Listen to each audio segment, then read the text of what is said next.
국민 여러분 안녕하십니까. 인도태평양 전략연구원 최수영입니다. 오늘도 저희가 마련한 유튜브 채널 인도태평양 전략연구원 그리고 공작관TV 그레이트게임 유튜브를 애청해 주셔서 감사를 드립니다. 자, 지금 6월 26일 워싱턴 시각으로 오전 11시, 한국 시간으로는 밤 12시에 개최될 선거감시단의 한국 출장 결과, 그 결과 보고회가 단순한 기자회견이 아니라는 것을 이젠 우리나라 국민들 누구나라도 다 알고 계실 것입니다. 그래서 오늘 앞으로 6월 26일 오전 11시 미국 워싱턴 DC에 소재하고 있는 내셔널 프레스 클럽에서 그 기자회견을 주도하게 될 한 명의 코리안 아메리칸, 한국계 미국인에 대한 이야기를 좀 해드리고자 합니다. 그분을 통해서 과연 그분들의 활동이 무엇이었고, 그리고 앞으로 어떠한 일들이 한국과 미국 사이에 전개될지 우리가 조심스럽게 전망을 해보면서 앞으로 우리의 나아갈 방향과 우리가 무슨 일을 어떻게 해야 될지에 대해서 한번 의견을 나눠보고자 합니다. 자, 우선 모스탄, 한국 이름은 단현명입니다. 현명. 우리는 발음이 되지만 미국인들에게는 굉장히 발음하기가 어렵습니다. 그래서 어렸을 적에 살던 동네의 이름, 미아가 되지 않도록 하기 위한 하나의 자구책으로서 당시 거주하던 지역의 거리 이름이 블루버드 모스탄 혹은 스트리트 모스탄. 물론 수평으로 가느냐 수직으로 가느냐에 따라서 길은 블루버드가 되기도 하고 스트리트가 되기도 하는데요. 어쨌든 그 동네에 살고 있던 거리의 이름이 몰스였습니다.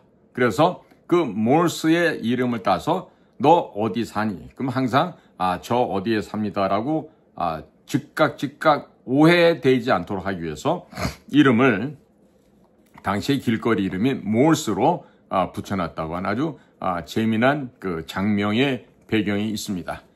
그리고 단이라고 하는 우리 한국 성씨가 거기서는 TAN으로 적다 보니까 몰스탄 혹은 몰스탄이라고 발음하기도 하죠.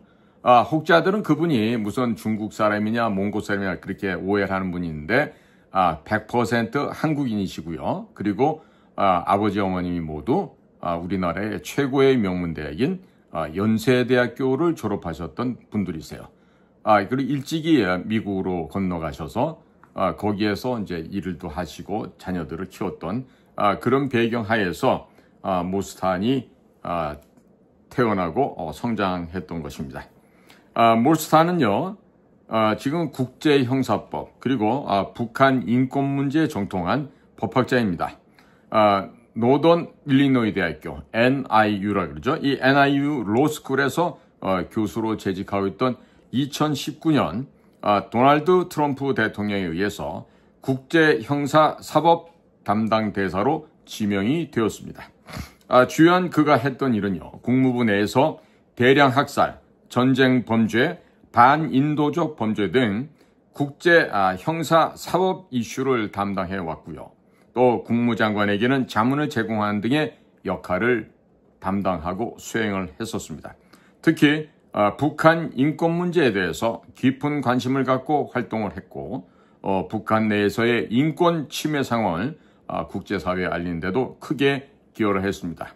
이외에도 중국 서역에 있는 신장 위굴 지역에 일방적인 신장 위굴 주민들이 중국 공산당에서 체포 검열당하고 또 강제로 장기 적출을 당하는 등 이와 같은 끔찍한 정말 산 사람을 짐승 잡듯이 잡아대는 그런 중국 공산당의 만행을 알리는데도 앞장섰던 그런 인물이기도 했습니다.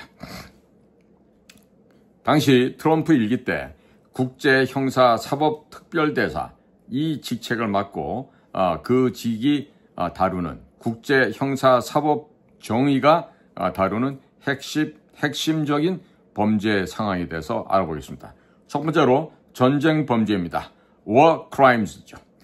민간인을 학살하고 병원 학교를 폭격하거나 포로 학대와 같은 무력 분쟁 가운데 아주 중대한 범죄가 됩니다. 두 번째는 반인도적 범죄입니다. Crimes against humanity.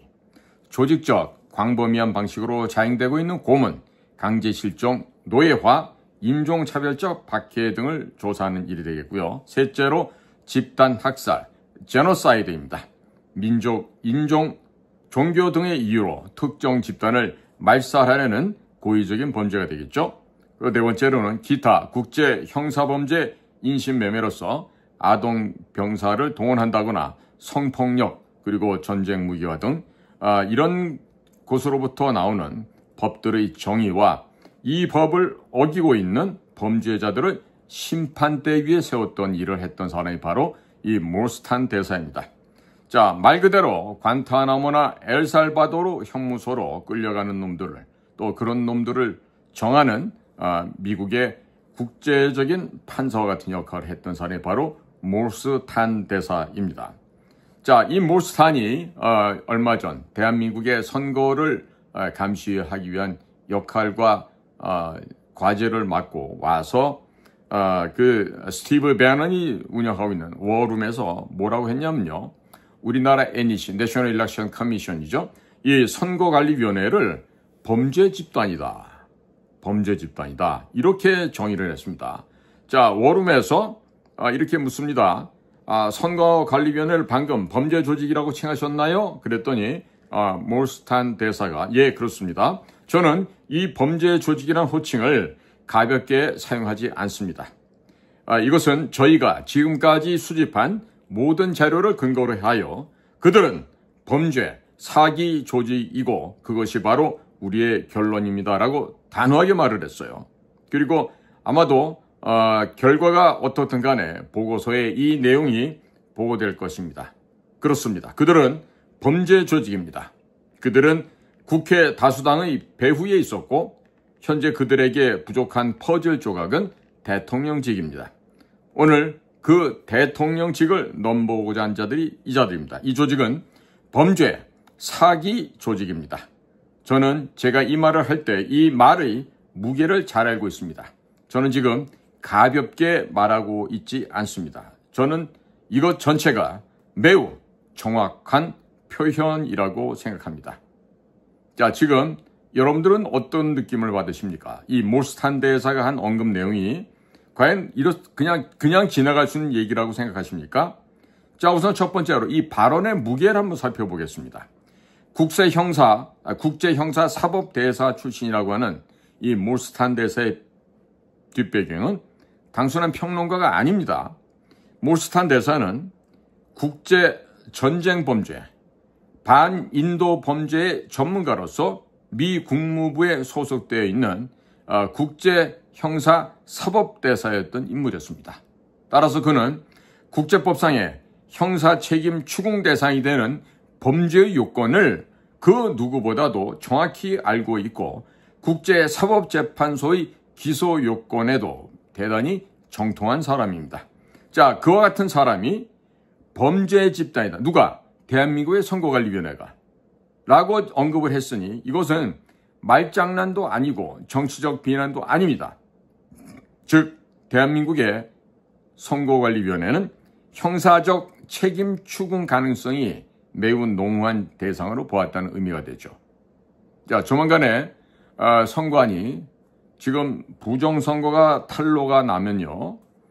과거 3.15 부정선거 때도 그랬듯이 전부 사형입니다. 그러니까 이걸 지금 아주 우습게들 생각하고 있는데 제가 볼 때는 선거관리위원회의 범죄 행각이 다 드러나게 되면은요. 노태악이 그다음에 노정희 이런 애들부터 어떤 방식을 취하든지 간에 사형이 되긴 돼야 되겠죠. 자, 두 번째로요. 이 범죄 집단이라고 하는 말, 이 crime organization 혹은 criminal organization 이것들의 국제법적인 해석을 한번 살펴보시죠. 범죄 집단, criminal organization이라고 하는 표현은 마피아, 카르텔 또는 집단 범죄 조직에게나 씌워지는 단어입니다. 일상적인 조직, 건강하고 합법적인 활동을 하는 곳에는요, 이런 범죄 집단이라는 해석을 붙일 수가 없는 것입니다. 자, 그러니까 국제적으로 이것들은요, 국제 범죄 조약이 있어요. UNTOC라는 건데요. 이 국제 조직 범죄 조약 기준으로 볼 때 이렇습니다. 3인 이상으로 구성되고 일정 기간 이상 조직적으로 작동을 하면서 이익을 목적으로 중대한 범죄를 저지르는 집단. 그래서 국제 형사법적인 문맥에서 살펴본다면 국가기관이라 할지라도 조직적으로 부정선거, 인권침해, 정치탄압, 증거은폐, 외국 세력과의 공모 등이 있을 경우 국제형사재판소 ICC죠. International Criminal Court입니다. 이 국제형사재판소 혹은 특별재판소의 기소 대상이 될 수 있다. 즉, 이 표현을 전직 국제형사사법대사가 썼다고 하는 것은 한국의 선거관리위원회를 부정선거, 조직적 은폐, 국제적 공모 혐의, International Criminal Organization with Chinese Communist Party 이렇게 되겠죠. 그러니까 중국 공산당과 부정선거와 조직적 은폐와 공모를 같이 한 국제 범죄 조직이다. 이런 말을 지금 하고 있는 겁니다. 자, 그러면 트럼프 대통령의 가장 걸출했던 오늘날까지도 전략가로서 활동하고 있는 스티브 배넌. 이 스티브 배넌이 운영하고 있는 이제 워룸이라는 게 있죠. 이 워룸이야말로 오늘날 현재 미국 사회를 주도하고 있는 아주 영향력이 높은 뉴스 플랫폼이 되겠는데요. 이것은 이 탁월한 전략가였던 스티브 배넌이라는 인물이 트럼프 뒤에서 전략가 활동을 했고 또 정보전의 플랫폼으로 활용될 수 있는 이 워룸을 만들었던 거죠. 그래서 오늘날은 이 워룸을 통해서 딥스테이트, 부정선거, 글로벌 범죄, 네트워크 관련해서 폭로하거나 이들과 관련된 전략 전술을 전개하고 있죠. 따라서 이 스티브 배넌이 운영하는 워룸, 이곳은요, 단순한 방송이 아닙니다. 미국의 국내외 정보전 파트너들을 위한 통신 허브 역할을 하는 거예요. 말하자면 옛날 같은 막 우리가 모스보로 막 두들기죠. 아니면 요즘 같은 컴퓨터를 갖고 가서 비화기를 써갖고 전문 보고를 하거나 막 이렇게 되는데요. 그것이 아니라 이렇게 공개적으로 공개된 유튜브에 나와서 얘기하는 것처럼 이 워룸에서 우리 여기 어디 와 있는데 지금 뭘 갖다가 봤는데 이걸 조사했더니 이런 게 있더라. 이렇게 하면서 아주 공개적으로 아주 중요한 내용들을 이게 토로하게 됩니다. 자, 그러니까 이것처럼 국내외 정보전을 담당하고 있는 주요 공작관들에게 정보 요원들에게 이렇게 통신 허브 역할을 하고 있는 거예요. 이 스티브 배넌의 워룸이요. 근데 이런 자리에 나와서 몰스탄 대사가 한국 선관위를 명시적으로 저것들은 범죄 집단이야 라고 지목을 했다면 이것은 미국 내에서 보수 진영 및 군사 혹은 정보기관에 특정한 의미를, 특정한 신호를, 특정한 specific signal을 먼저 사전에 보낸 것이죠. 즉 한국의 선거관리위원회를 국제사회에서의 수사 대상이다 혹은 감시 대상으로 공개적으로 등록을 했다라는 점이에요. 그러니까 쉽게 말하면 선관위 노태양 너희들은 이제 죽었다라는 얘기를 전해줄 수도 있는 거겠죠. 자, 그래서 이 몰스탄 대사가 한 이야기, 이 발언이 의미하는 바를 좀 보면요. 발언 주체가 누굽니까?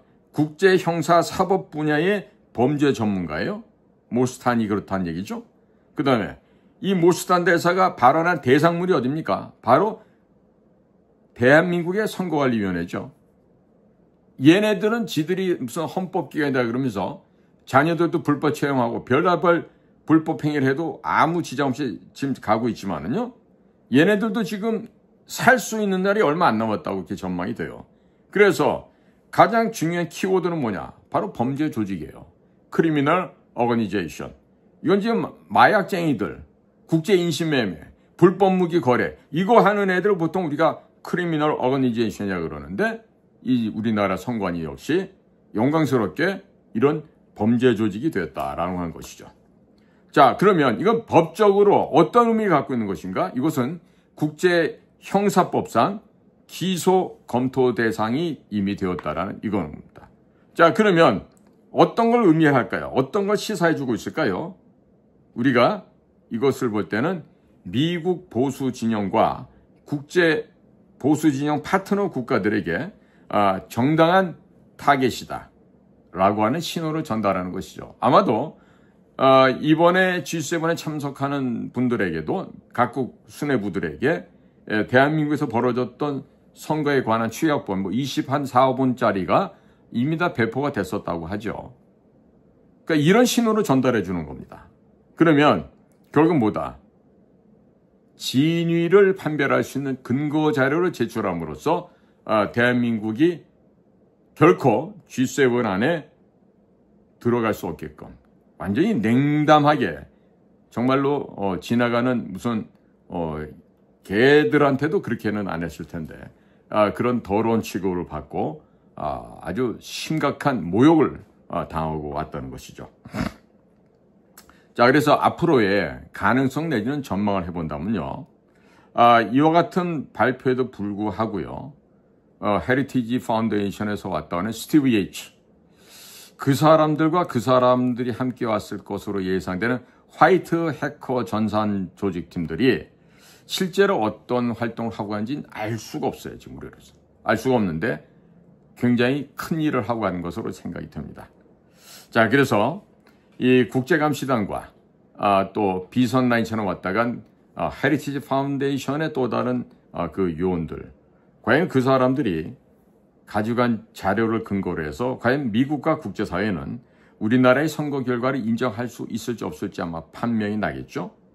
만약에 이건 우리가 인정할 수 없다, 그러면 거기에 대해서 분명히 세컨더리 보이콧이라든지 아주 심각한 제재가 떨어지게 되고요. 또 지금 대통령 놀이를 하고 다니신 한 분 있죠? 그 또 부인도 있고, 걔네들에 대한 또 제재가 부과될 수 있겠죠. 그렇게 되면 자연스럽게 다시 한번 선거를 또 할 수밖에 없는 그런 상황이 될 수도 있을 것 같습니다. 자, 계속해서 이 지금 국제공정선거연합 이분들이 지난번에 갈 때 이야기를 하고 있는데 요거는 제가 여러분들 집중도를 높이기 위해서 따로 별도로 찍어서 업로드를 하도록 하겠습니다. 자, 지금까지 저희 방송을 경청해 주신 데 대해서 깊이 감사를 드립니다. 저는 인도태평양 전략연구원 최수용입니다. 고맙습니다.